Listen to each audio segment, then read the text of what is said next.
Good evening, everybody. We are back for episode 37. No, 38. One of them. 38 of our Unfiltered Race Fans Only podcast. Sorry, I'm thinking about the race already. We just finished and wrapped up the Roval, and so we'll talk about that, and then we'll get into the preliminary injunction or preliminary hearing requests that NASCAR's put through and the team's statements because there's some interesting stuff in there. So we'll start with the race weekend. Um, I'll say the Roval, in my opinion, was better than it has been in the past for sure. Thanks to these tires, we there were supposed to be some increased tire wear. I think we saw that. We saw a multitude of pit strategies. So let's start with that. What do you think about the tires for this race? Well, if you go back to the inaugural year of the Roval, there were teams, Larson, the 42 team being one of them. They went the entire first run, and then halfway into the second run before they pitted. So, obviously these tires are insanely high wear.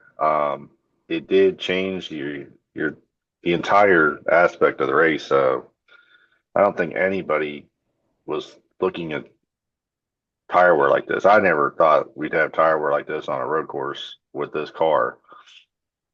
A Yeah. good year is definitely onto something. I I'm assuming that SVG had matched perfect staggered special every single run.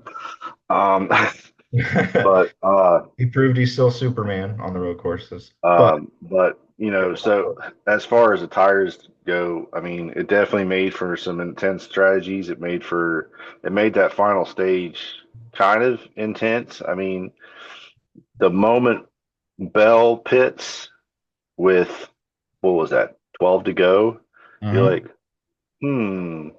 And I immediately started yelling at the TV, all right, Cliff, your turn. And he took 4 laps to do it. And luckily he still got by to 20. But it made you wonder, and we talked about this before we started. It made you wonder if the teams had thought about that before the start of stage three and actually equaled them up to three equal sets, whether or not also, that would have made all any right, so difference. when did Bell pit? Like what, 20 to go? He pitted with 12 to go, 12 to go. Okay. So, and Larson pitted with 8 or 9 to go. well, the reason why I bring that up, so Bell pits with 12 to go, comes out with fresh, fast tires. And we saw that in the first stage when everybody pitted around lap 14, and we saw that tires were immediately valuable. Um, that didn't change SVG's strategy too much because of his skill set and his ability to manage his tires. But it definitely set the tone for the rest of the race because we saw lots of varying pit strategy. And that if you pushed it, you could get a lot out of the tires, but you weren't going to be able to run very long on them. Where I think SVG, where he saved his in the first set or in the Yeah. first stint, along with was it Busher also that went and put sticker or scuffs on with him at the same time at the first one? I think that was no Larson.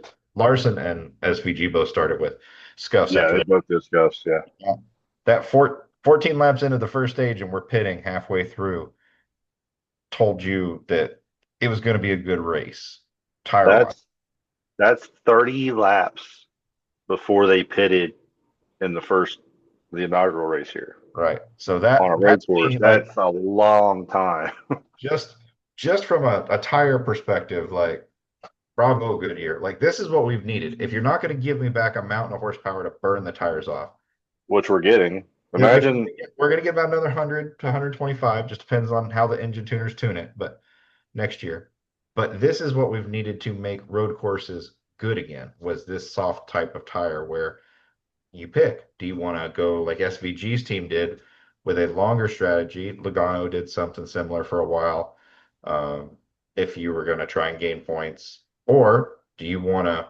I'm going to go hard, like you said, and I'm going to break it up into three chunks or two chunks. It kind of reminds me of so in the second Forza Motorsport game they ever did, you could you would pit and you could wear the tires out and tear up stuff in the physics and everything. and I would go as hard as I possibly could, and I would burn the fucking tires to the ground in like 10 laps at a road race. And I would pit, and they would all go by me, and then I would get fresh tires, and I'd come back through the field. And so you can either try the long game or the short game, and that's what these tires reminded me a lot of today. So we got a lot of really good, a ton of passing. You can't say they weren't passing today. There was a ton of passing, tons of strategy led to that passing. Um, It's no different than Richmond, though. yeah, It's passing due to new tires versus old, which is fine, but it's not your typical fall off type of race that we all would actually yearn to see. yeah. I will say You that know, they gave them enough tires with this soft compound to where you gave guys strategy options. They didn't have too yep. few or they were going to be in trouble, but they had enough to where they could make some decisions like Big Ball Paul with the, all right, we're losing ground. We're going to throw this and hopefully we advance. That was so brave. So I was, when he did that, I was like, oh, this is either going to look like a hero or it's going to turn out to be a massive mistake. And it turns out what they did do was they put Chastain in a position to do Chastain things. Yeah, original Formula Chastain came out with a, just like with the wall ride, he's like he channeled his inner Jimmy Johnson slash Carson Hocevar there in that chicane. And when he took out Hamlin, I was like, are you kidding me? So we'll come back to that, but that big ball Paul pit move put them in that position where they had to because they were at a tire deficit. And even though Joey wasn't making up ground, Chastain wasn't able to keep his ground, which is the bigger factor. It was that Joey basically, Paul cut the bleeding, which forced all the pressure over to the one team, and the one team failed. So, and I say team, not just the driver, because it's a team sport. In this case, the driver threw it away, but they had the car. They probably should have advanced, but so that's the tire wear. So SVG wins 5 straight road courses. This one he really had to work for. It was entertaining to watch, especially as the stages went and they flipped positions, and you could see that Larson and Bell had good cars. You called it last week that you thought Larson was going to win. I said, go ahead and give the trophy to SVG now. I will say, as I was listening to it on XM driving here to my hotel and then watching the last part of the stage in the parking lot before going into the hotel, when Larson was out front and he had that 15-second lead, I'm like, son of a bitch, here comes Blake. He's going to be right. I'm like, they finally found a way to, and I'm thinking it not because Larson had the pace, but I thought that Larson or Bell were going to out strategize him. And so we'll get to that, come back to that final pit stop in a minute. But you're one spot short, my man. When the stage started and he got out to, I think it was about a 5 second lead over. I wasn't worried about Bell. When he had a five, I think he had a 5 second lead on SVG, and I said, "All right, we have to, we have to keep this distance." And then they pitted, and he had even bigger distance, and I'm like, "Holy crap!" And I started writing my acceptance speech to the Hall of Fame of picking him a month and a half ago in my head, of course. Yep. And then you started seeing the ticker, and it's just, you know, 4.5, 4, 3.8, and just not within 3 laps or so, with each lap going down like that. Chunk, It's like chunk, chunk. Yep. chunk, and it's like, He was here we like a go. hungry, hungry hippo. So they pit again. They pit with the what we thought was the last stop, Mhm. and SVG's like, I'm thinking 40 cars back, 40 car lengths back or so, and I'm thinking, all right, we might still have something. And I mean, he ate him up like it was, just, like these are Bush cars and cup car difference in the 90s. Like, Yeah. and Christopher Bell said it correctly on the post race. Like, somehow he can get the throttle down to the rear tires without burning them up, where we can't figure that out. That's all it is. It's on throttle, spinning the tires is where he beats everybody. It's not the braking zone like the people say on TV. That Well, I was mean, that helpful, but helps, his but drive off was better than everybody's, and you have to have rear tires to do that, which means he must have a golden goose down there just barely touching the egg, you know, and His throttle control and his brake bias setup, and his braking, like the three areas combined, allow him to roll the corners without overstressing the right rear and the left rear, and or spinning them or putting too much. Like he has an advantage there, but we did see today where they've closed the gap, and he didn't win Coda, which is the first road course we go to next year again. So yeah, he's unfortunately. going for the record of six straight, Well, and he'd be tied, that's I think, cool. wouldn't he? Well, he'd be tied. He would be tied for the record with six straight if he does it, which is, I mean, we'll have to see next year. But that's going to be a hard objective because he didn't win there last year, this year. So, um, let's go back to the third stage. So, as I was listening to it in the car, the first and second stage, you're listening to the strategies flip, and you're kind of making notes in your head of like, okay, who pitted when that was already fast? How fast could they come back through the field? I'm watching Bell, Larson, Allmendinger, Busher, SVG, um, at one point, Priest, and a couple others, and Chastain, because he was coming up and getting those stage points. And I'm listening, like, okay, all right, they pit here, do this. So when we get toward the last 30 laps, they pit. Then all of a sudden, bam. When Bell pitted at lap 12, I was like, oh shit. Like they may have they may have the winning strategy because he's going to be able to go as hard as he wants for those final 12 laps based off what we saw at the beginning of the race. And the track is cooling, so it's going to be faster. And SVG's been out there. Now that the pit stop before that, and sorry if I'm jumping around, but the pit stop before that, when Bell and Larson passed him because that car impeded his pit stop, I didn't question that he would get back up there, but I was waiting to see if he was going to have a pit penalty as a result. We had to lock him up and everything because I wasn't actually watching then at that point. I hadn't had a chance to stop and actually visually watch it yet, but I was listening to it and they said he locked everything up. And I was like, uh-oh, this might I don't actually, know why Austin Dillon just didn't sit there for us. right? Or when Brad K pulled off when he had his issue, he did the veteran smart thing. He didn't pull a so hard, just park it on the track, or he was, Yeah, that definitely saved Van Gisbergen's race because that yep, could have changed everything. You know, when Bell pitted, what TV really didn't talk about, and this shows how good the 88, obviously, the 5 and the 20 were. Bell pitted from third yep, and fell back to fourth. yep, He was in fourth after pitting for the third time in the stage. yep, That shows you, yes, 88 was fucking amazing, but that shows you how good the 88, the 5, and the 20 were. When you can pit a third time and be fourth on the track, that's nuts. Same thing. Larson ran 4, 5 more laps, then he pitted from 9 to go. I think 8 or 9 to go, hmm, and he came out fourth. Eventually got second. So like that's why I brought that up. Like if you start stage three and go, we're doing no matter what, we're doing 3 stops.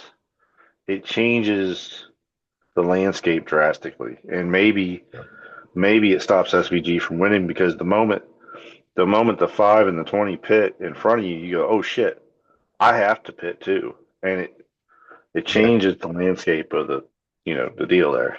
Well, when we got to And 40, you sorry, real quick, you heard on TV, SVG said, "Do I need to pit too?" yep. Like, do I need to pit? Are they going to catch? Like he was worried that they were going to catch Yeah. him with fresh Well, he tires. was very keenly aware of the advantage new tires provided and how fast they'd been all day, and that they had passed him on speed and clean, and he'd have to go back, gather it up, cool his tires down, go again. Um, and then also that he had mentioned, I think it was with like around five to go or so after they had pitted, that he thought he might have a tire coming apart because Oh my God, I was earlier praying. when he before that set of pit stops there with Bell and Larson, when he had this car to pass them and he passed Larson dirty in Larson's mind, and I don't disagree, like he dive bombed him, didn't Oh, that really was dirty as hell.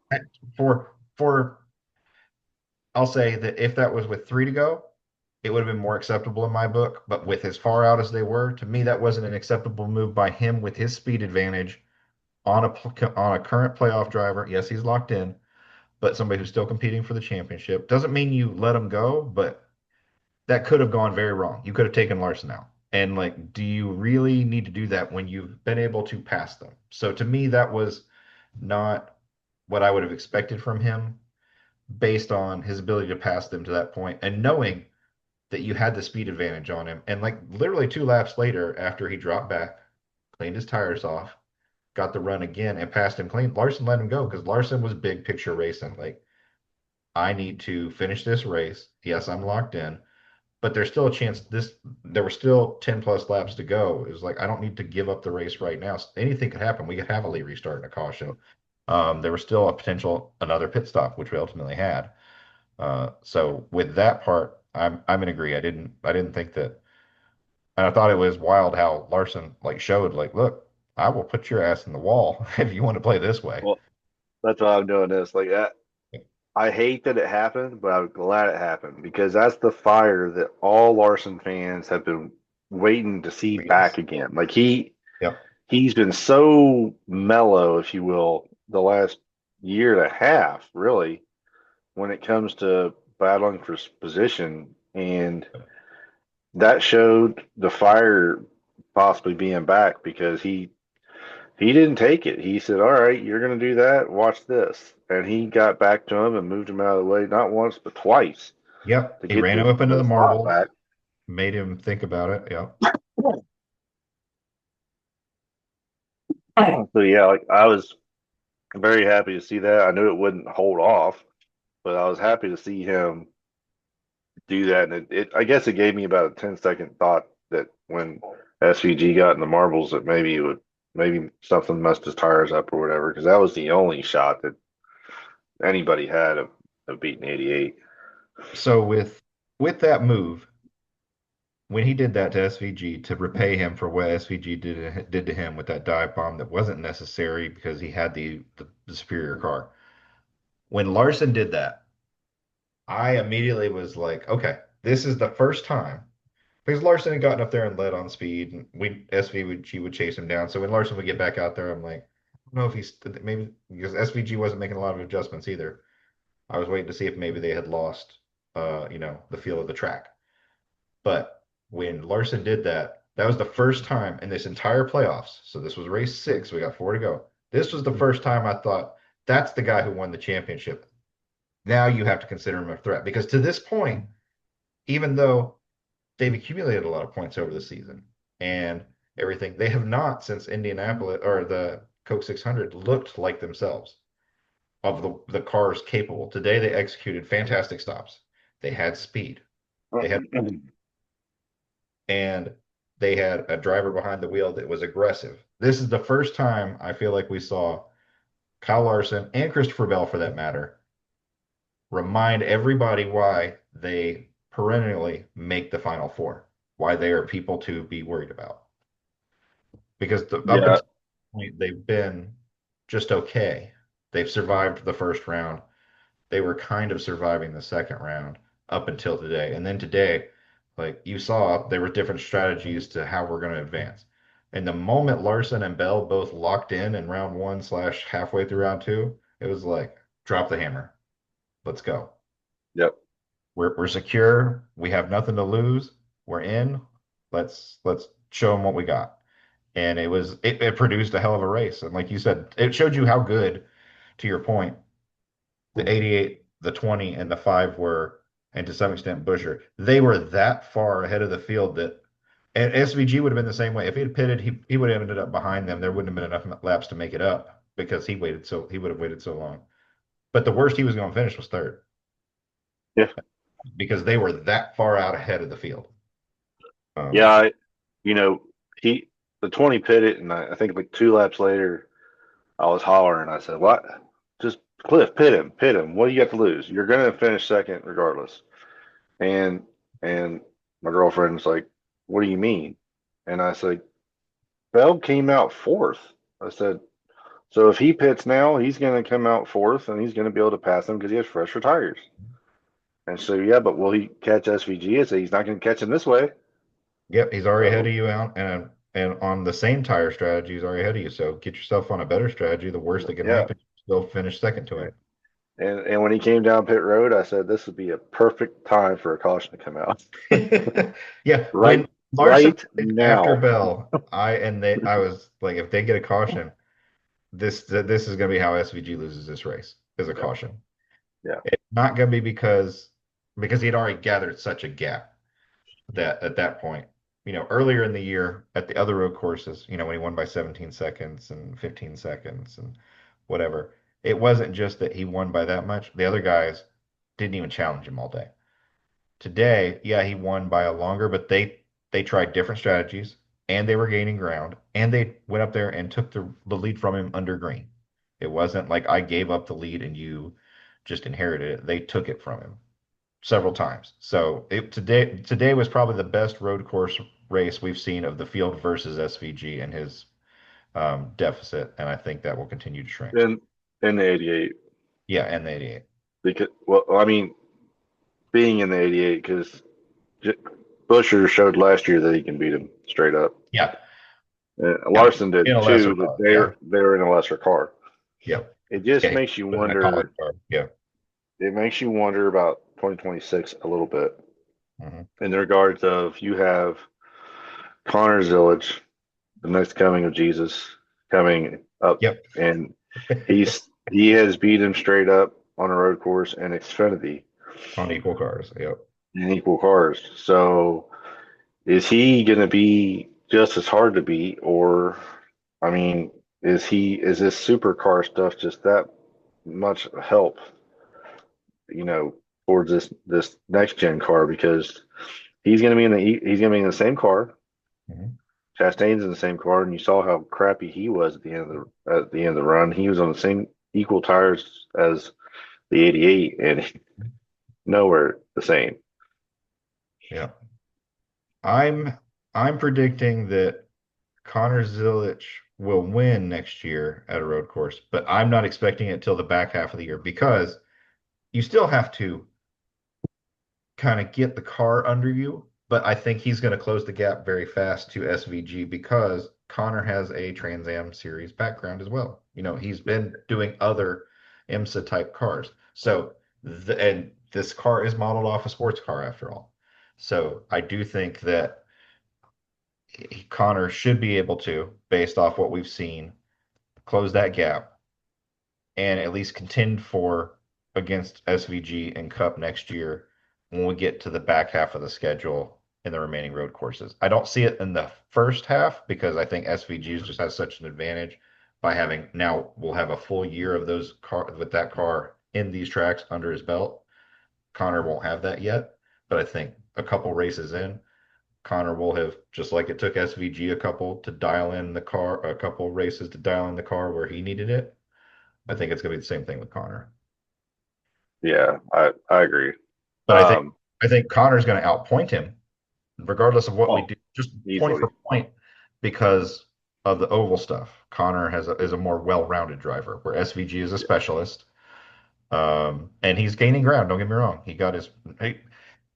Last week when he got a natural top 10 at Kansas with a for opening lap pass through penalty and everything else, like he got there on pure speed and skill that weekend. Like you can see the rest of it. He's putting the picture together. Now, whether or not Trackhouse can continue to improve their program, that's the thing. Because if we stay with the car, if they don't allow any changes with the car in the off season, other than the thing that we know they're going to be bringing horsepower, but if they don't do anything to this car and let the teams tinker with it, and we go into a fifth year with this car as is, other than the horsepower, that's another year HMS, Penske, JGR, the big three, pull further ahead. And those are and the reason why I say that is because it's been proven, and some of the drivers and stuff have talked about it, that currently this sport, and I think it was that's what it was. It was Landon Castle and what's his name? He's won twice and doesn't have a trophy for either one. Clear, man. PK. Well, they were talking instead of, back in the day, and they were talking about this in relation to Dodge, but it's a very valid point that when Dodge gets to Cup, their teams are going to struggle until they develop all that back material, and that racing and that success at the Cup level now more than ever is about being a premier partner with a team, with a manufacturer. If you are not a premier partner, you are a second class citizen because the three people we just mentioned, Penske, JGR, and HMS, represent the number one premier partners with the top three manufacturers, Chevrolet, Toyota, and Ford, which is why they have won all the races this year, with the exception of a very small handful, like today. Yeah, yeah, you got the few races where David beats Goliath, but that's all it's going to be is a few races Yeah. a year. So,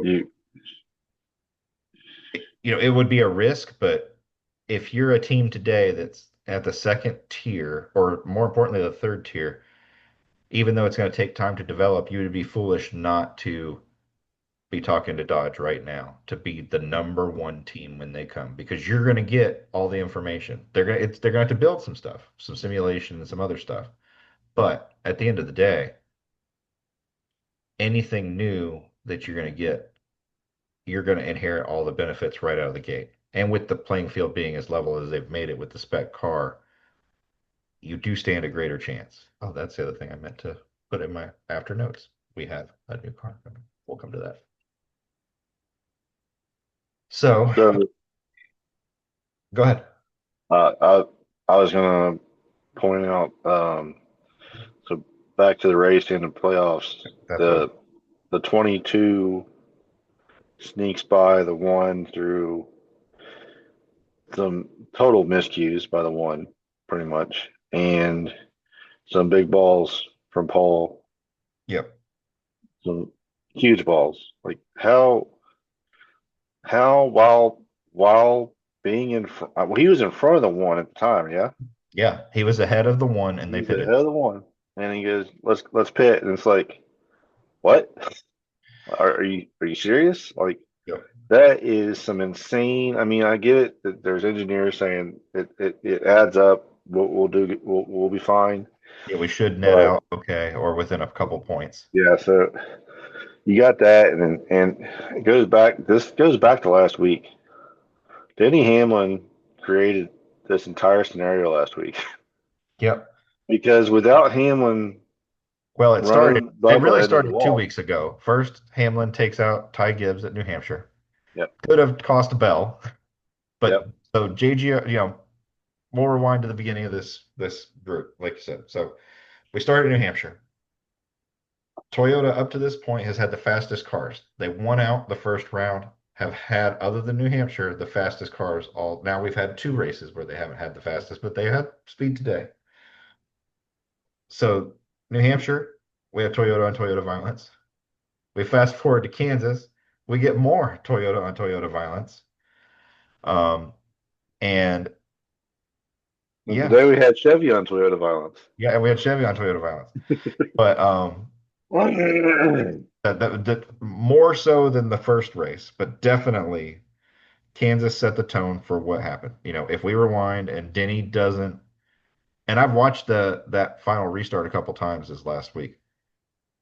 I don't think Denny really did anything wrong, because when you go off into the corner and you're watching them, uh, Bubba comes down as Denny's coming up. Like Bubba tries to close that gap. If Bubba had stayed up high, I think his momentum keeps him in front of the 11 instead of letting him get side to side, because Denny came into the corner below the halfway mark of that corner, and they came together. So Bubba is, in my mind, is just as much at fault for his failure to advance and letting Chase get through as Denny is. That being said, 2311, instead of uh, you know, those guys making it through, they're shut out. Yeah, we could have had uh four Toyotas versus three Chevys and a Ford. Now it's two Fords, three Chevys, and three Toyotas. Yeah. So we lost in the playoffs. We lost. Cindric gets taken out early in the race. Then you get Kyle Busch. We'll have to come to that. Like that Oh my dude, God. got to think he's wanting to just say fuck it because didn't even make it 3 laps He- in. He's probably wondering, is my son 18 yet? Yep. Um, so we lost Cindric, both the 2311 cars, and Chastain. And when we went into the weekend, Chastain was the only one I thought that legitimately had a shot to point his way in, like that didn't have to win, but just point his way in, and he came close. When Reddick qualified on the pole, I was like, oh damn, okay, this might be the Tyler Reddick weekend we need, and we get a lot of those stories where the person's racing either hurt or sick or they've lost a loved one. In this case, Tyler's son's in the ice, coming out of the ICU, but has a heart condition. Like it all aligns with like what NASCAR seems to produce those kind of storylines. But the fact that he qualified on the pole and actually out qualified SVG, I was like, okay, well, Bubba missed an opportunity last week. Will Tyler be able to capitalize on an opportunity this week? I Uh, never had any faith in Reddick doing anything today, even with the well, pole. He's with a short run guy. Yeah. Well, when they ran the first stage and they stayed up there around the top 10 through the first stage and half of the second stage, I was like, okay, they might be okay. Um, they proved very quickly they didn't have the same speed as the 20 car or the 5 or the 88 or the 17. But like, okay, I was like, okay, well, at least he'll unless he wins 2 stages, like there was, they were 26 and 27 points back respectively. So you would need to win both stages. And once they missed that opportunity in the first stage, it's like, okay, they're done unless they win this race. And they just never seemed to do much with it. But so I am going to be very curious. Like now looking at it, NASCAR has declared, or not NASCAR, the court has declared the 2311 teams to be open teams. So now they drop back into the points mess and they don't advance further. Their charters or their positions in the points fund are outside of the charter payouts for the time being.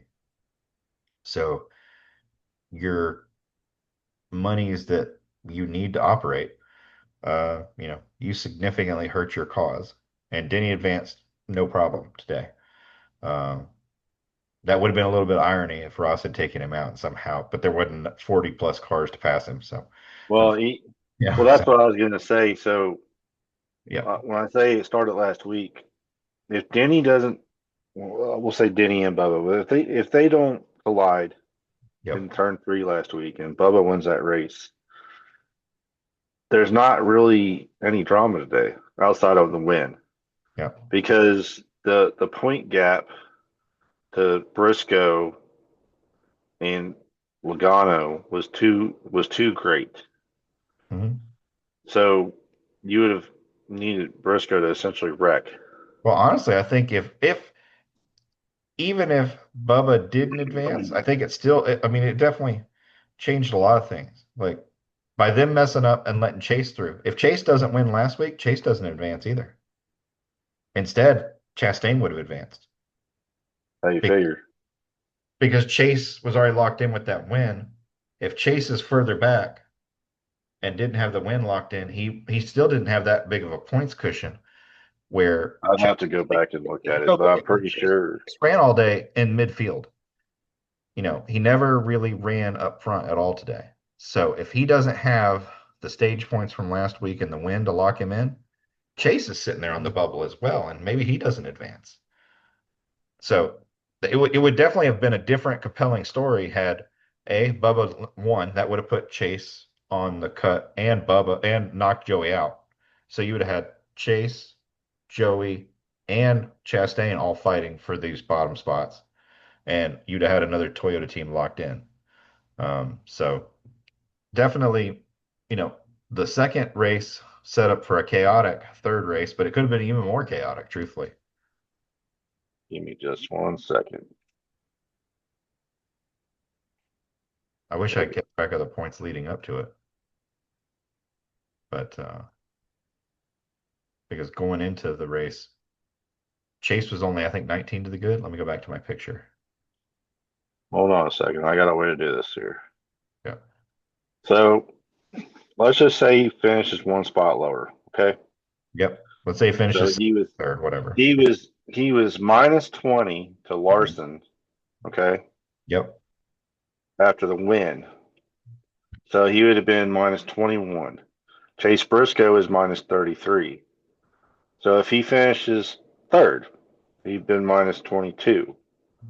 You see what I'm saying? So like he Yep. had he had 11 points on Chase Briscoe.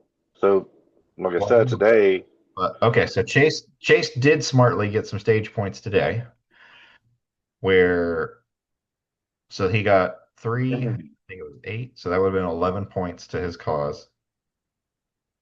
I still think he would have been close because he just was not there. They did what they needed to in a strategy, but where Chase yeah, finished. but you wouldn't have cut anybody else is my point. Nobody else would So have been you're right. cut.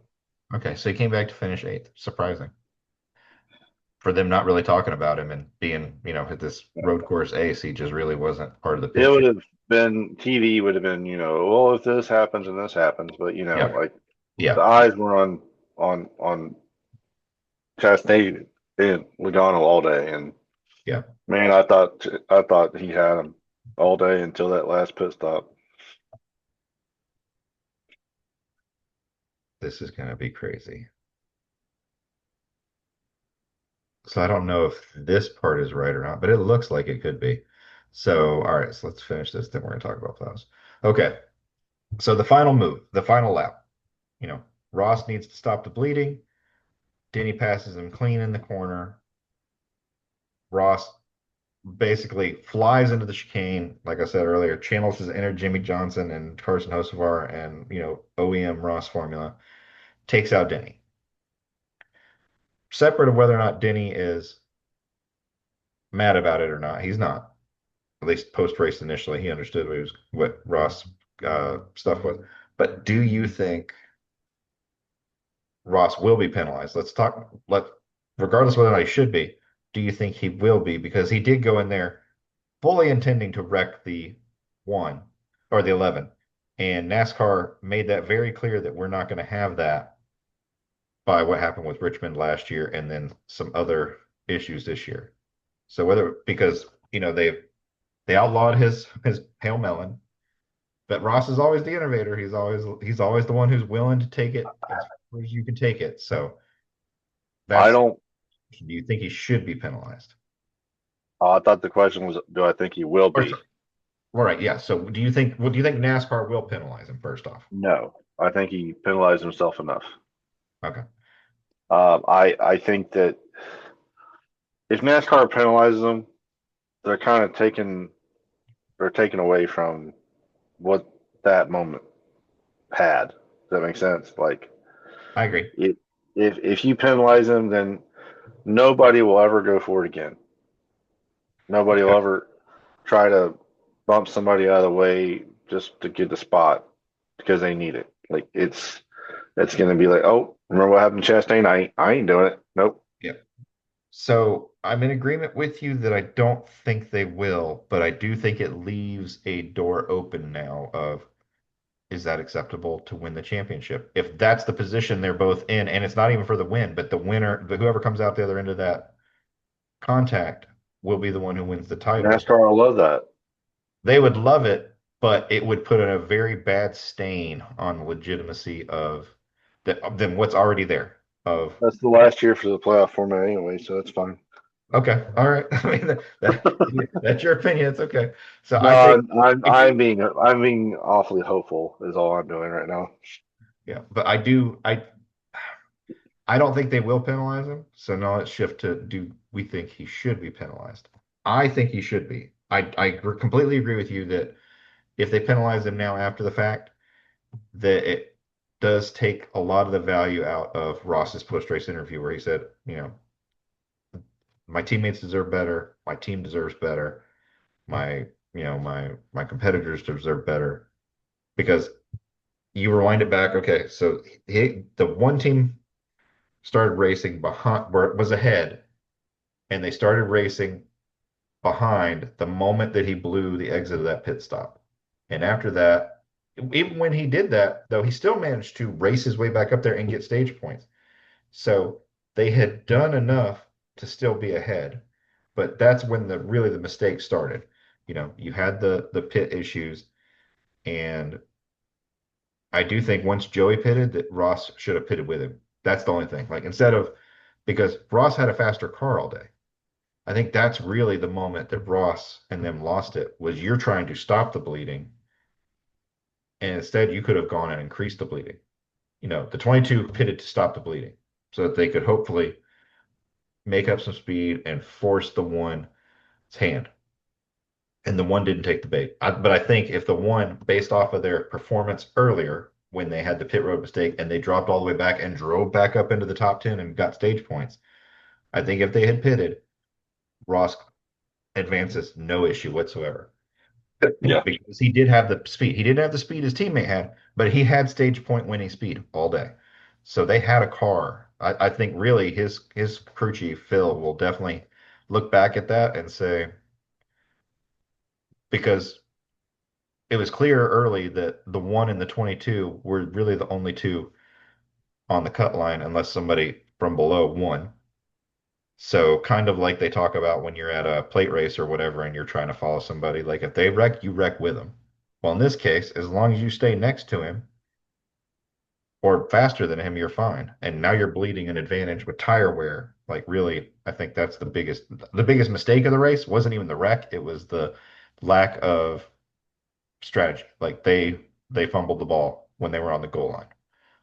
Here's a question for you. Yep. Just thought of this out of the blue. It might be brilliant. It might be dumb as hell. I think you'll have the answer for me. You get 3 laps to answer the black flag, right? Right? Yep. You get black flag for anything. It's 3 laps. Hmm. Imagine if they had the wherewithal, the mindset, the think tank. You're speeding on pit road. You run 3 laps as hard as you fucking can, and then Hmm. you come down and pit.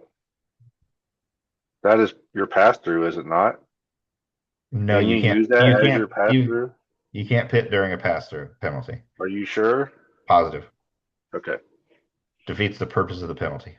I was just Because then thinking you out can loud, actually like pitch. what if No, believe what me, if I've thought they about it. three laps and 3 laps as hard as you fucking can, and you got come down pit road anyway, so you put tires on it.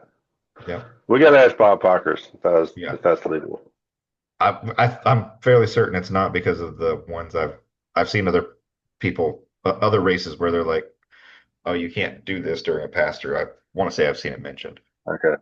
So then the last notable thing for me was that for the race itself was that Reddick got the fastest lap.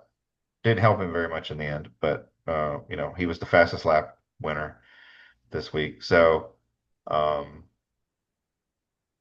where do you think this? I mean, this is definitely the best roval race we've had. I would say it's arguably the best road race we've had all season because of all the factors. You've got the drama for the cutoff, you've got the tire wear. So we finally had lots of comers and goers, different strategies.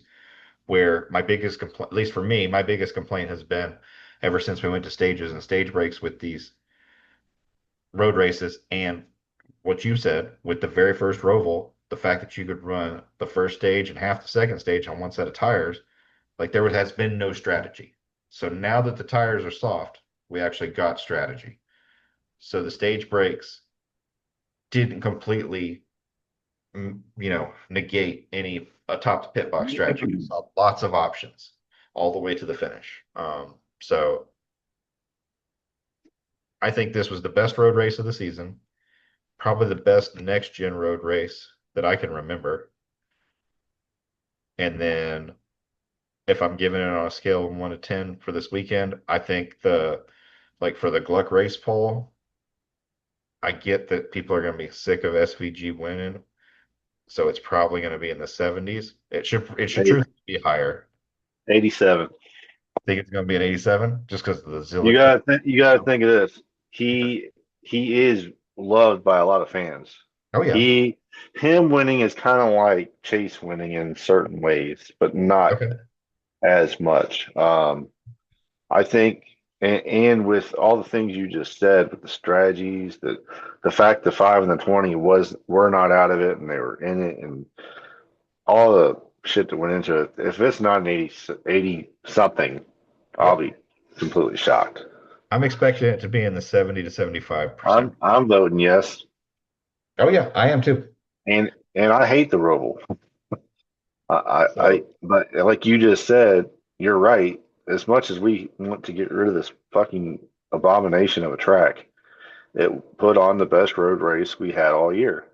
I would still much And rather watch the Coke 600, but if we could yes, have this kind of race every year with these kind of tires and everything, like with the formula it, Goodyear's found, if we can keep going this direction, then I'm okay if we stay on the Roval because it, this was a compelling race all race long. it, it doesn't have to be Larson or Bell, but just imagine if anybody was just a smidge closer. Like if somebody was on SVG a little bit and the gap was not as wide on a longer run. If that gap is narrowed at all over the off season and into next year, that proves to be really good for the sport when it comes to road racing because yes, we lost one road race next Yeah. year, yes. Yep. Yeah, because Two. we get Chicago back, we lose. We lost two. Actually, yeah, you're right. We So we gained lost two road San races, Diego. hallelujah, but this hopefully the teams will be gain. This will the maybe Hendrick has learned something this weekend that they can help put the power down, which they'll need to do because they'll have 100 more horsepower, so on and so forth, to make that gap smaller, Yeah. and it might help the five or 4 or 5 road races next year be competitive because the ones leading up to this weren't. No, I mean it was SVG toying with the field up until today, where today I felt like it was the first time he looked human. And Coda, if you remember, Coda was very, very good as well Yep. up until about 5 to go, and then it kind of just fizzled out. So let's talk about one last piece. All right. We've got because of that strategy and Big Ball Paul and then Chastain, the one team's mistakes and then Chastain's, last lap mistake. Joe Logano is back in. And so, or continues his path towards a possible fourth championship. And right now, Penske has an opportunity to put two drivers in the final four again. So right now we've got let's get into this. So let's get into the playoffs now. So we've got Martinsville, Talladega, Vegas. Yep. Here's our driver. Vegas is next week. Yep. So we got Vegas, Talladega, and then Martinsville. Denny Hamlin is only 8 to the good in first. Blaney is only 6 to the good in second. Larson's only 4 to the good in third. Byron is 4 to the good. They're tied. Bell is back by 4. Chase Elliott's back by 14, tied with Briscoe back by 14. Logano is 24 out. And we're heading to Vegas, where whoever wins this has, in this format, the greatest advantage home field going to Phoenix. So if Blaney or Logano win next week, I think the field is fucked, first. No, but the fact that they left Logano in, that Denny passed Ross, and I think Denny races differently if he knows the situation Ross is in, per his own words, because if I'm asking I mean, Denny, I'm sure will say it tomorrow. If you're giving me the choice of who I want to have to compete against, A, to make the Final Four, and B, who I want to race in the Final Four, I'd rather you put Chastain in there. I know I can beat him in getting to the Final Four, and he probably won't make the Final Uh, Four. I didn't get to watch his interview. What did he say about He if he had said, known he that said, Chastain needed well, him to stay behind him? well, he said that he didn't know what position on the racetrack he was racing for. He just knew that that was another position to improve his qualifying efforts, because it's all ranked on your finishing and everything. So apparently his spotter didn't tell him anything. So to me, this is the second blunder by the 11 team. The first one, well, three in 3 weeks, really. You wreck your own teammate in the first week of this round. The second week, you wreck your own car and you make sure that Toyota doesn't win the race, and you let another Chevy guarantee their win while taking another Toyota or multiple Toyotas out of it. And then you allow Joey Logano for sure in to this round where we've got Martinsville, where Fords are the short track kings right now, for better or worse. And the only other person better than Joey at the short tracks right now is his teammate. Hmm. So, and as far as like when if Denny doesn't make the final four or a Toyota doesn't win the championship, with all they had speed they had in the first round, all they have to do is go look at the second round and how one driver fucked up the whole card game for him Yeah. in multiple instances. You know, Now, now, say I obviously we're not. I mean, I could go back, but obviously he had no clue, right? yep, yep, Say the team does tell him, "Hey, Chastain's wanting to do the good right now over Logano." yeah. Is that race manipulation? If you're not helping Chevrolet, you're helping yourself, right? You're not Hmm. helping because Yeah. you have a great deal of ability over Chastain in the next round with the point gap. Hmm. Would that be considered race manipulation if the team goes says he's one to the good, Joey has a tiebreaker? Can they say don't pass him? They can't say Because don't pass him, but you can give him where everybody runs at least so that I Denny don't think can Denny make his passes him decision. if Oh, he I agree. knows that. I agree that with that. The only thing I'll say that counters that, because I agree, I don't think he would if he knew all the whole picture, is it wasn't just Denny catching the one. Bowman was on his butt too, but Ross did catch back up to him. So Ross, you know, I think he would have been able to keep some of them behind him based on his defensive driving style. He's like the number one ranked defensive driver. Joey Logano is the second. So, Other way uh, around. or yeah, sorry, the other way around. But yeah, they're the top two defensive ranked drivers, and then hard to believe, but Denny Hamlin's right there in that top five as well. As much as he hates the way the aero balance of these cars is, he's really good at taking your line and taking your air. Uh, I just I think that he would have. but I I agree. I think mean, to with what you're that saying knowledge, and to what I was saying, like if I have the opportunity to pick my poison for the next round, I know I've had more speed than the Trackhouse cars all year, other than the road course, and we're done with those. So why would I not pick the one I know I can beat, as opposed to if I get to Martinsville and I've got to outdrive somebody, I don't want to have to race Joey Logano. At least if I'm only racing one of the Fords that can knock me out, I've got a better chance of success, especially if I could knock him out in this clear race round before we get to Phoenix, where they've run the table. yeah. So with that, let's talk about. So I went over the points where everybody is. Obviously, there are no double-digit advantages now. So who right now, Bell, There, Elliott, well, hold on. yeah. There is in a way after after Bell in fifth, right? Hmm. It's a 10 point lower, right? Right. I'm just saying to the cut So line, there's no double-digit advantage to the yeah, cut line. so I mean, the top five are really, and I know there's only four advancing, but the top five are in good shape. Hmm. So just status quo and try to get a win while you're there, and you're really only dealing with one driver at Martinsville instead of seven. Well, there's three Toyotas left, three Chevys, and two Fords. So we've got Hamlin, Blaney, Larson, Byron in the top four, and then Bell, Elliott, Briscoe, and Logano below. Without knowing how the next three races are going to go, who do you think from the top group falls out? Because the margin, obviously, to fifth is like you might as well just erase it. They're all even. But even so, 14 points and 24 points, especially with Talladega sitting in the middle of that, really nobody's safe until you win next weekend. And if none of Who them win, calls him up? then it's really going to be chaotic. William Byron. I agree. They So should so look they at this. struggled this round. He got lucky last week at Kansas.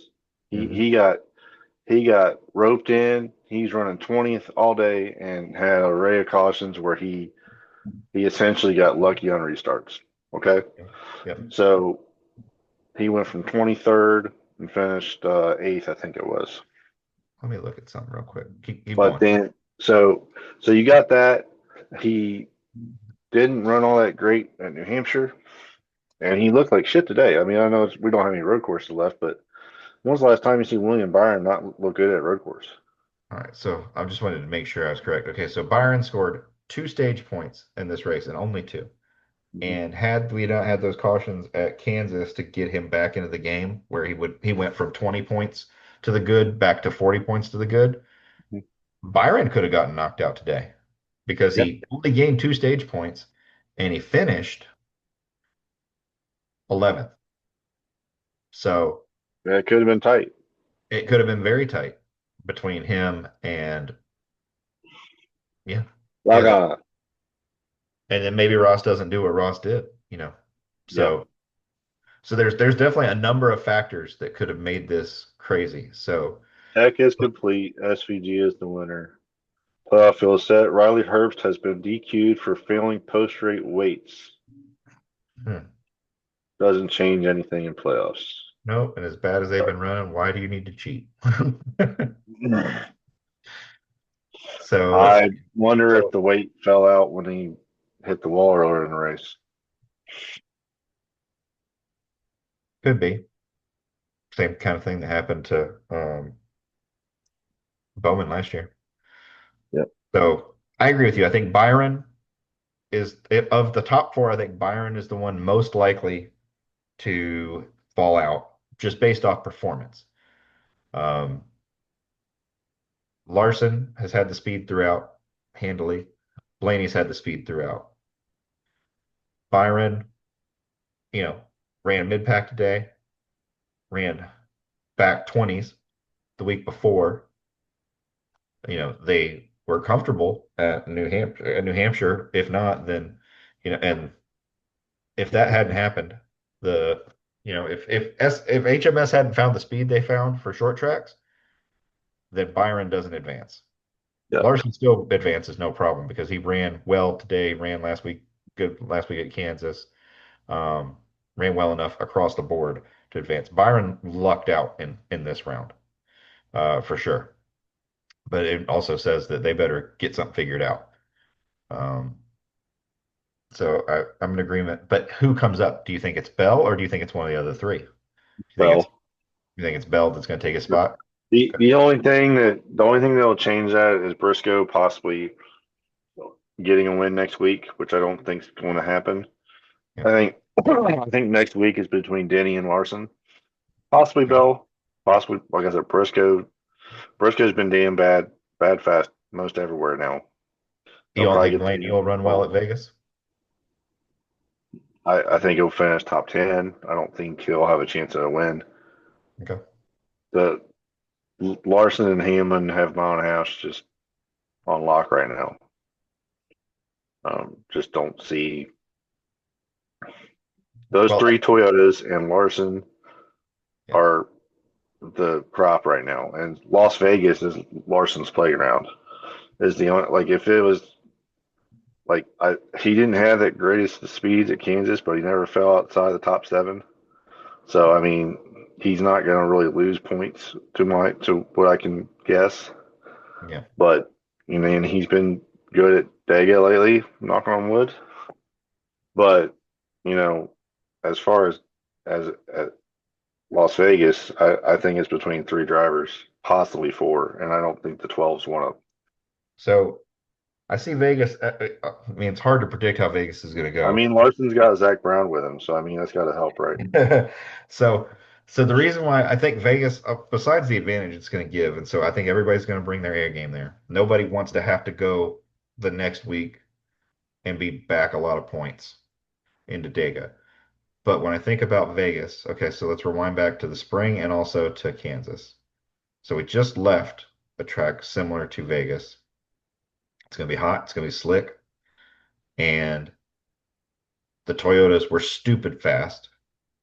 And Chase Elliott was right there with them and actually went up there and took the lead and led for a little bit. So even though Elliott's 14 back, I could see Elliott moving his way up inside the top four after Vegas is done, maybe even winning. Um, I don't. I still would have my money on the Toyotas first and foremost. But then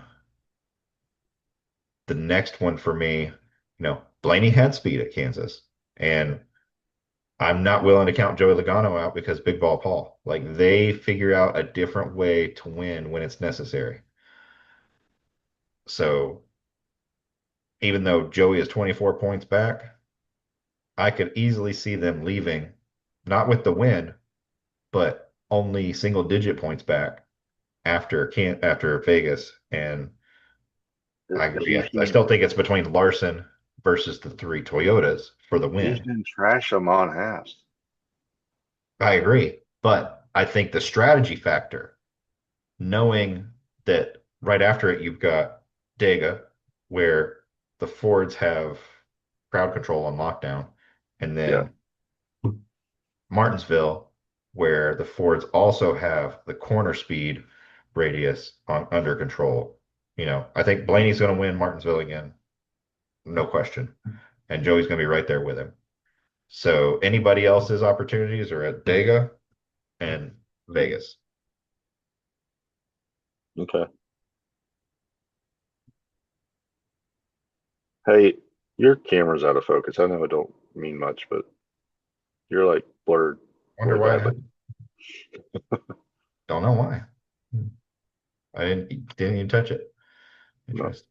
Let's see. But yeah, go ahead.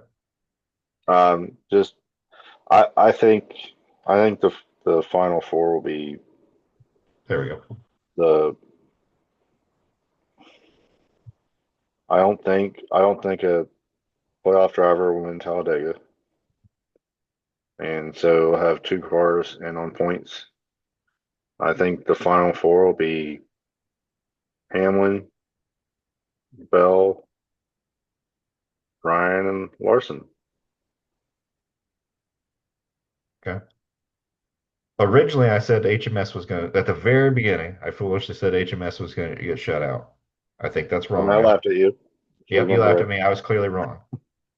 Now, I think here's what I think is going to happen. Not only did Denny get his team shut out, his own team he owns, but I think he's going to end up getting himself shut out now. So I think Blaney's in to the final four, Larson's into the final four, Bell's into the final four, and I think Chase Briscoe jumps up and takes the fourth spot. So I oh think wow. you have three Toyotas versus one, or sorry, two Toyotas versus Ford and a Chevy, but the two that I think go on are going to be Bell and Briscoe, not Hamlin, because So does Briscoe and I win a say that race not or does because he Hamlin clean hasn't out? had speed, and he won in the first round, but he just keeps stubbing his toes. He wrecks his teammate. He wrecks the car he owns. He lets Joey Logano back in. He Like, thrives in chaos though. yeah, he can't seem to make the right decision after this round. He needs to get back to where he was in the first round, or I think he's going home. Yeah. Uh, so that's my of the four that I think will fall out. I agree with you. Byron's gone, but I think Hamlin's gone with him. I think Bell and Briscoe both jump above because we're So going. that 8 points is disappearing. I do. I think that 8 points is going to disappear very rapidly.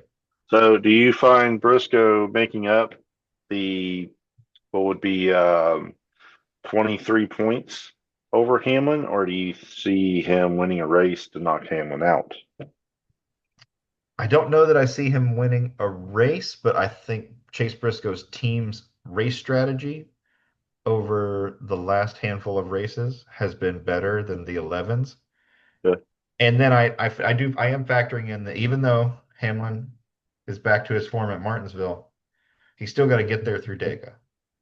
And he has not been good at the restrictor plate or the drafting tracks. He's taken a totally different approach, which is a reserved approach, as opposed to his really aggressive approach he used to have. And it's come to bite him where you're going to have to be aggressive. to advance. And he hasn't been good with this car when you have to be aggressive in these races since we switched to it. So yeah, I think Briscoe's going to run really well next week at Vegas, and that's going to help him close the gap. I think Briscoe's going to be in the conversation, and barring him getting into a big wreck, he's going to finish closing the gap post Talladega, and where I think Denny's going to end up leaving Talladega in the hole. Okay.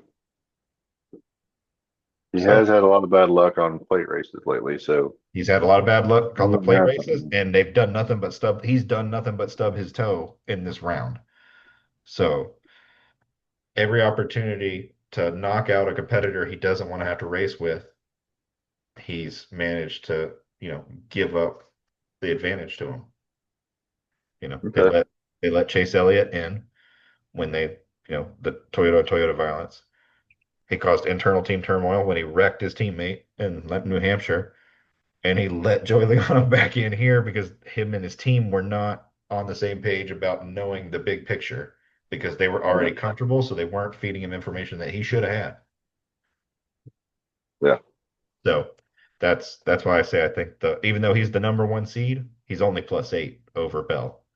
So Bell after Vegas, I think should handily knock William Byron back down.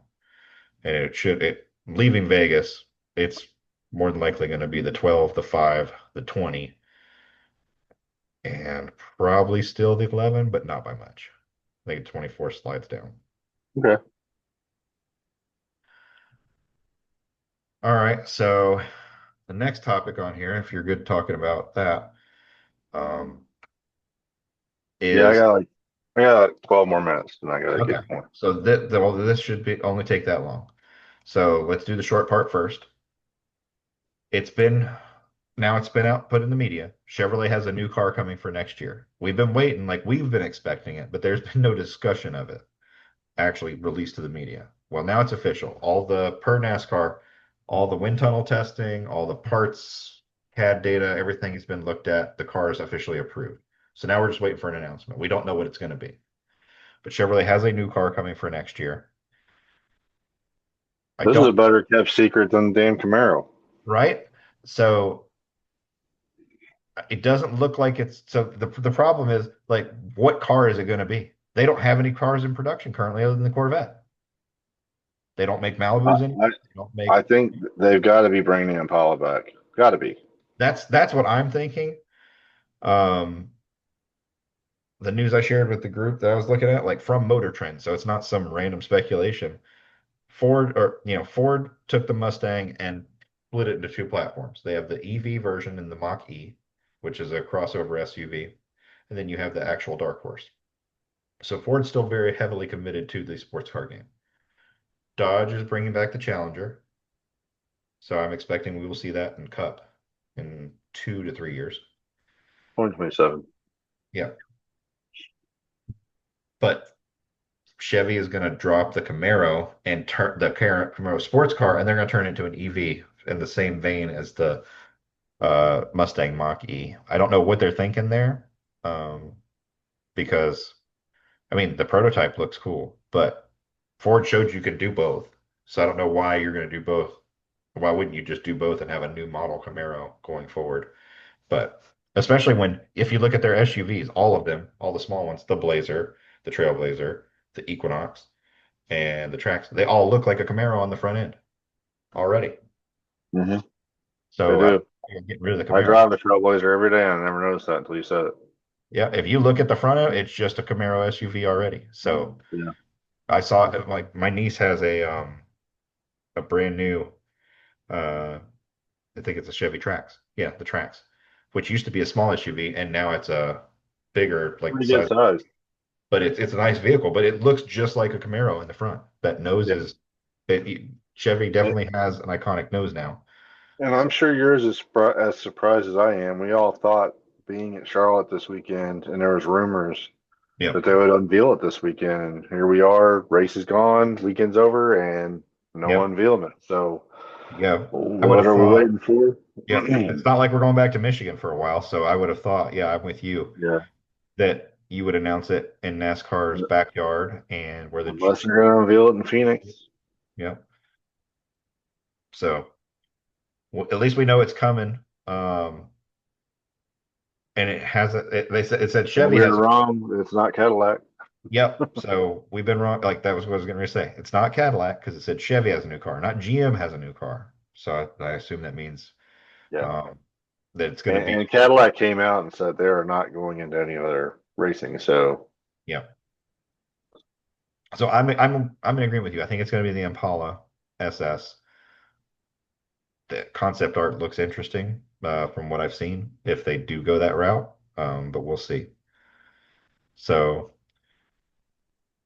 the last topic, and we can try and keep it short, but so NASCAR has asked for a uh, basically a decision.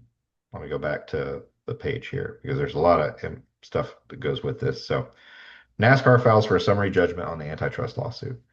So they went to the court and said, all right, the case should come to an end, focus on a return racing the track. And then this is the big part. Like, unlike all the other back and forth between the teams in NASCAR so far of 2311, NASCAR then turned in a stack of statements from the chartered team owners on their behalf that were basically in support of NASCAR. So the consensus per the article is team owners want the charter system to continue. The legal dispute is causing financial damage to their current investment, and they hope that they will eventually have charter permanency as the system overall has been positive. Now, I took some notes from these. I don't know if you had a chance to read them, but so I did each not. right wrote some stuff. But here's the big things that I took away from it. Since I don't know who's going to read what, but you can go read them for yourself. If you go to JSKI, they're all posted, and they're each 2 to 3 pages. First one, JGR. So that's Denny's current car owner that he drives for, doesn't want to take sides. So, and he just wants it to end soon and hopes that whatever happens is what's in the best interest of the sport. I found that one interesting because the guy that drives for you that has helped put 59 wins in your bucket and millions upon millions of dollars in sponsorship that stayed with him and came to him through you. And his team is also a tier partner with you. You have no stake whatsoever and or like nothing to say that would benefit them. And I find that interesting because it only reinforces the fact that Joe Gibbs ran uh not Bob Jenkins, but Furniture Row out of business, essentially. So that JGR at the end of the day still only gives a shit about JGR, specifically Joe. So Yeah. I thought that was interesting. Doesn't surprise me. Yeah. No, it doesn't surprise me. I think it surprised Denny though. Would be my guess. Brad Keselowski's statement is one that surprised me. Brad's a new team owner, a minority owner in Roush Fenway, now Roush Fenway Keselowski. Brad K specifically, and the reason why this part jumped out to me, you know, the non-complete clause is, or compete clause is a point of contention in the 2311 FRM lawsuit against NASCAR. Brad K specifically talks about how NASCAR encouraged him to do SRX, which was another stock car form of competition, and they did not try to dissuade him in that non-compete form. So I think that's an interesting point. The points that the 2311 team is making, some of these statements are going directly against in support of NASCAR's argument of it's not the monopoly you say it is because you let us go over. SRX isn't. It isn't around anymore. Like I agree. No, You no. I'm saying SRX wasn't. it wasn't a direct Wasn't. competitor either, It but wasn't a direct competitor. It never would have been. It's you four know, races or six or whatever it it was. was six. But So Brad K's underlying point was I was allowed to go race other things, and NASCAR did not stop me. So this whole monopolistic, you know, anti-compete isn't everything they say it is. I agree with you. I can poke holes in it, but that he specifically decided to mention that is like an underlying cut to their argument to the argument. okay. Carl Long, non-charter owner, says, and this is another one, basically the teams are saying you can't race without a charter, but we don't agree the charter's fair. Carl Long, who's never had a charter, has in his letter says he's not been able to obtain a charter, but he says you can race as an open team without issue. His words signed legally. But now let's poke the holes in that. Where does Carl Long's cars run? In the back of the Last. right last. How many So times did they get lapped at sure, Bristol you last year? can run open.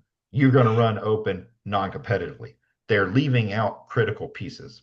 We saw that Arby's car every 7 laps Oh get yeah, lapped like it last got the year. most. They said it last year. They probably had the most publicity because they were getting lapped every time. And then the Look, last, Arby's. It made me want Arby's, I'll tell you that much. I It agree. did its job. And then the last one is Penske's statement. I couldn't find Childress's, but Penske's statement. He believes the charter system is fair to the point he implemented it in IndyCar. Now I caveat that with, okay, yes, he did, and he modified it, put it in IndyCar. But he also has won three straight titles with this project car that the charter Yeah. have, and a ton of races with it. So Not to mention he could possibly be implemented as part of the track owner that's what I was going to say next. issue. Yep, yep. So I he's got also there. tied into the track monopoly part where he was the in the gold codes and the other stuff. Like Penske was a direct, like if we're going to build this schedule and the teams, like we need to own in their game plan, we need to own or have agreements with all these track exclusivity. So um, I did read through all of them. Rick Hendricks was basically Rick. If you read Rick Hendricks, it is, there's a lot of information in all these that's really not necessary, but it all comes down to they all said that they'd rather have the charters than not, but they all also made sure to avoid pointing out whether or not the terms were presented in an amenable manner or if the and to ignore certain portions of the timeline of assign it or to lose everything. They all made sure not to get into that part. So we talked a couple weeks ago about how in the text that were released, where MJ's agent and co-partner, Curtis Polk. yep, Curtis Polk mentioned that JGR got some side deal. I'm wondering if the teams now got side deals for these statements because it says they're all signed and done through their own volition and everything like that. But NASCAR had to ask you to write them, which means anything that has to any discussion about these statements can come out in discovery. But I just thought that Mm. those tidbits right there, especially from those folks, JGR, HMS, Brad from RFK, Carl Long as an open team, Roger, like they were very interesting to me because of the things I said. Like JGR still proves that they only give a crap about JGR. Ultimately, furniture out of business. Brad K saying to kind of poking holes in the non-compete, even though we both know any knowledgeable race fan knows these two things are not equal. A does not equal A over here. A is like D. So um, with all that information, just I wanted to kind of get your thoughts on what you think about that. It's awfully crazy that the teams wrote that on their own volition, quote unquote. But uh, my thing is, I've been on this boat for about a week now. We haven't talked about it, but I'm starting to think that both sides are going to lose in a sense. Yeah, Um, I think when it goes to trial, the judge will do what he said he might be doing, bust and it all up. Yeah, I think he'll just, I think he'll penalize both of them in ways none of us are even thinking about right now. yeah, And I think doing this might have hurt NASCAR more than it helped them yeah, because now you, like you just said, how do you know that there wasn't some money slipped under the rug? You know, yeah, hey, on at this address it'll be this much money. yep, Verbally said it. There's no way of telling where it came from. Blah blah blah. How do you know that didn't happen for all these teams? yep, So I think I feel like when this trial happens, it's going to end up blowing up, and Yeah. none of us have thought about how it will end up. Well, besides those points I made for the takeaways, like if I'm Michael Jordan and Curtis Polk and I'm Bob Jenkins, I'm looking at these affidavits that are the statements that they made, and I'm looking at my position within the RTA. We are supposed to be a union together. And y'all just made it very clear that you see us as a cancer and you want to cut us out. Because every one of these said they think the charter agreement is good. And that the and that they would hate to see it gone. Every one of their statements, if you read them. And 2311 and FRM have never said they want the charter system to be gone. They're like the others that said we want it to be permanent and we just want to restructure some of the legal stuff in it. But if I've invested all this other money, I do look at it if I'm Denny, how do I look at Joe Gibbs, who I've got to drive for the next 2 years, who basically just put one nail in my coffin, if not two? If I'm Michael Jordan and Curtis Polk, and we're paying a ton of money to JGR for Toyota support, and without them, like let's not pretend that Christopher Bell was some great road racer before Tyler Reddick came and joined Toyota and helped point all their cars this other direction. Because when we went to this car, Truex was a really good road racer, and he couldn't find the fucking front row. And neither could Bell, and neither could Hamlin. And all of a sudden, Tyler Reddick comes over, and all of them they start qualifying better, they start running better, and Bell has won. I can't agree with you there. You don't think so?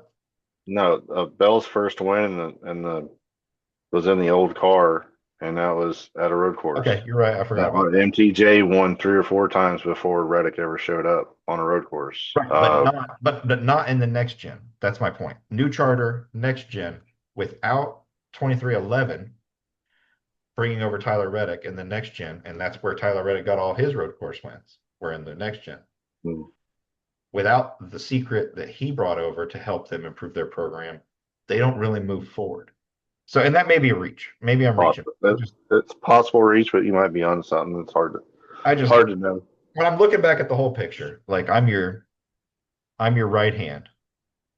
And again, all I have to do is step back if I'm Polk and Michael Jordan, and I look over here at the fella that still is over there hanging out in Denver making mattresses at Furniture Row, and be like, you know what? You got screwed, and they're about to screw me too. Same guy, coach. But then, like I said, the rest of them, then you put them back in the same pile with FRM. I just think it's interesting that the rest of the teams basically said, "We don't want you here. You're making too many waves." That's really what this reads like to me at the end of the day, is that the rest of the teams have picked a side, not just by signing the charters, but they have now picked a side, and it's NASCAR. They're not on the side of the teams. They're for themselves, but at the moment, they're less concerned about themselves and more about like, let's just keep the status quo. Let's not worry Yeah, about moving it for everybody. they just want to move forward and forget about it. Even if the end result would make it better for everybody, they're not willing to endure the pain, essentially. Yeah, pretty So, much. but we can end on that. That's all I wanted to bring up because like I said, I've read through all that stuff and the lawsuit has been a big thing. I agree with you though. I think no matter what happens, everybody loses at this point based on what we're reading with what's come out in the text, what's going to come out in the finances, um, the statements now made by the teams. Like even these statements, to the points we just talked about, are damaging to the sport and damaging to the team relationship behind closed doors of all the teams working together to better the sport. Because the teams have just ostracized two of the other team owners that represent 6 cars in the field. There's 36 that represent 1/6 of the cars that show up on the grid. You just ostracize them like they have a cancer. Yep. So, and it's going to be, kind of like I said, we can't even think about we can't even fathom what he could do. But I agree with you. I feel like it's going to be like death by a million cuts. Hmm. And this is For just sure. another deep cut to the health of the sport. So we had all that positive news from last week where might get We might go back to 36 points races. We might get rid of the playoffs, all this stuff. To this is bad Yeah, in a number of ways. I don't yeah, see, it could. from what I read, I don't see anything positive for anybody. Yeah, it'll depend on one person's perspective. Is what I'm thinking. And the other thing is, that's the other thing I forgot to mention. JGR said, Coach Gibbs said he does not want to be called as a witness. He wants Well, to remain. you get subpoenaed, you get That's not how that subpoenaed, dude. works. Right. And And I've said from the beginning, if we get to trial, those team communications between the teams, each other, and then between them and NASCAR are going to no longer be private. And you're yeah, going to see where everybody really stands. So the fact that some are trying to get out of it already tells you it's not good. yep, And what we saw already was bad. So, but, agreed. well, that's it. We got Vegas next week. You think At Larson? 5 o'clock Eastern. Yep. You think Larson's going to win? No, No. hopeful. Hopeful. All right. So who do you think's going to win? Well, I'm poking a hole in your submarine in the 11. Okay. All right. That's fine. I mean, look, I might have made it out of fiberglass like that bad joke intended, like Titanic people, but I might have built I've already got a couple holes in it because Yeah, that's ain't gonna get shut out. yeah. Um, I with the speed we saw at Kansas for the Toyotas, I have a hard time picking a Chevy, but with what I saw out of Kyle Larson today, this is the first time I think going into a race weekend without seeing anything that I think he can win this race. Just straight up go in there and dominate. And he won in the spring. So, No, he did not. or no, not this one, but it's been to your point, it's been his playground. So I do feel this is where the five team asserts their position as a former champion. This is, they said Yeah, you've dismissed us. Now we're going to show you why you counted us out, and that was a mistake. yeah. Started that today, and I think they raise their hand in the air and say, we still have it after a very long down period, longer than I think any of us expected. So I'm cautiously hopeful, but I think Larson's going to win this coming weekend. Same. So, Possibly hopeful, but I think the 11 car is so damn fast. 11, 19, they're both so fast. If it's not them, it'll be Larson, but I'm thinking it'll be the 11 or 19. well, you're picking the 11, I guess. And my question is, so Denny was stupid fast at Kansas, yes, That's but where I'm getting it but from. what's changed since Kansas is his own team owner has basically said, I don't support you. And like, I think that changes like some energy levels. Like He's not going to give up trying to win races in the no, I'm not saying championship he's going to because give up of trying to that. win races, but that kind of sucks the air out of the room for you. Like Yeah, this is your team owner. This guy's supposed to have your back, right? And he basically just kicked you in the balls and said, now put on a smile and go out there and be pretty. yeah. And you're supposed to be like in immense pain. Like that's essential. So that's where I think the 11 team has had couple self-inflicted cuts, but that right there, I think that secretly that's going to eat away at Denny. Okay. We'll see for sure. So, all right. Well, good show, buddy. Enjoy your evening, and we'll see y'all Yes, next sir. week after See you Vegas. guys.